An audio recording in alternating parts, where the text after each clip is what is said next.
They called it the PayPal Mafia, not because they were criminals, but because they operated like one. A tight brotherhood, bound by secrets, united by war. And when they finally scattered, they didn't just leave the building. They left to build the world you live in today.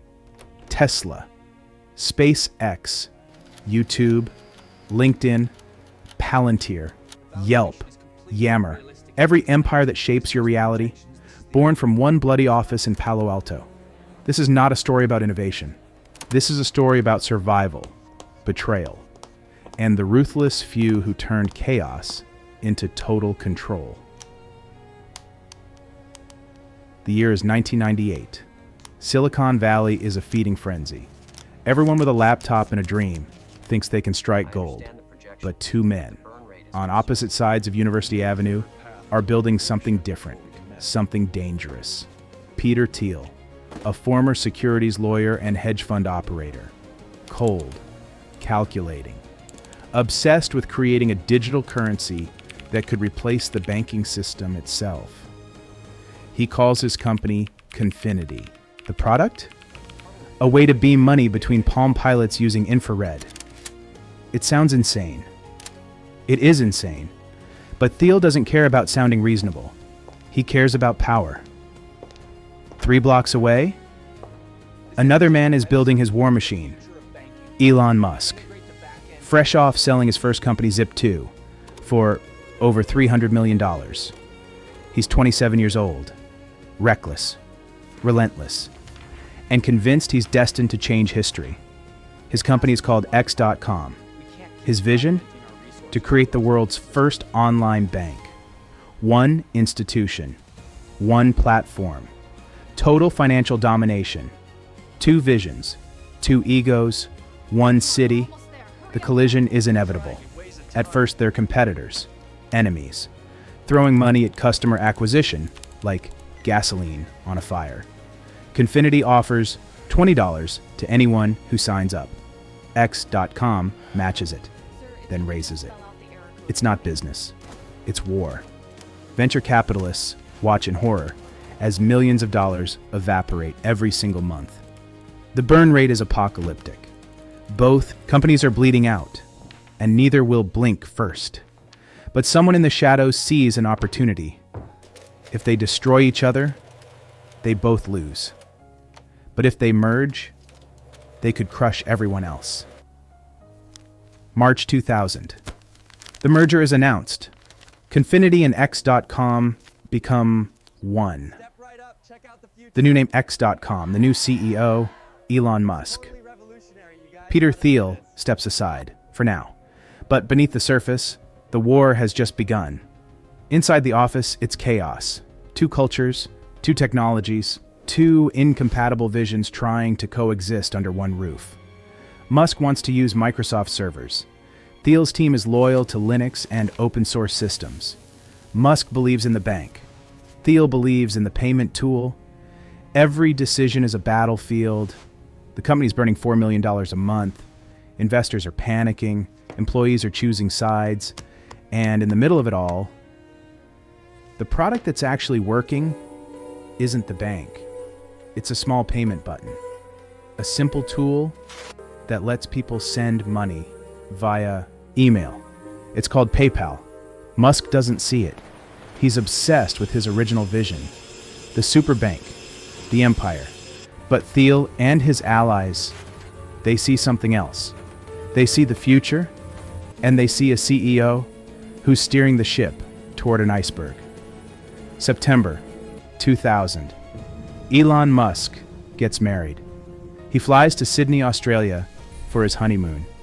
He's finally taking a break, finally stepping away. He has no idea what's waiting for him, while Musk is on the other side of the planet. Peter Thiel and the board make their move. It's a coup. Clean, calculated, ruthless. They vote Musk out as CEO. No warning, no phone call, just a decision made in a conference room while he's gone. When Musk lands back in California, he's no longer in charge. Peter Thiel is the new CEO. Musk is devastated, furious, betrayed, but he stays on the board. He keeps his shares, and he watches as Thiel transforms his company into something unrecognizable. The name changes. X.com is dead. The company is now officially called PayPal. But the nightmare is just beginning, because while they were fighting each other, someone else was watching. The Russian hackers hit first. Organized, surgical, relentless. They exploit weaknesses in the system. They create fake accounts. They steal money. They disappear. PayPal's fraud rate skyrockets. Millions are vanishing. And if they can't stop it, the company will collapse. Thiel assembles a team, engineers working around the clock, building algorithms, detecting patterns, hunting the ghosts in the machine. It's not just business anymore. It's war. And they're fighting an invisible enemy. Then comes the second war, eBay. The auction giant sees PayPal as a threat. They have their own payment system called BillPoint, and they want PayPal gone. eBay starts restricting PayPal on their platform, promoting BillPoint, squeezing them out. But PayPal has something BillPoint doesn't. Users who love it, sellers who need it, and a team willing to fight dirty. They launch guerrilla campaigns. They incentivize eBay sellers to use PayPal over BillPoint. They make it faster, easier, better, and slowly, they win. eBay's users revolt. They demand PayPal, and eBay has no choice but to allow it. But eBay doesn't forgive. By 2002, PayPal has survived the impossible.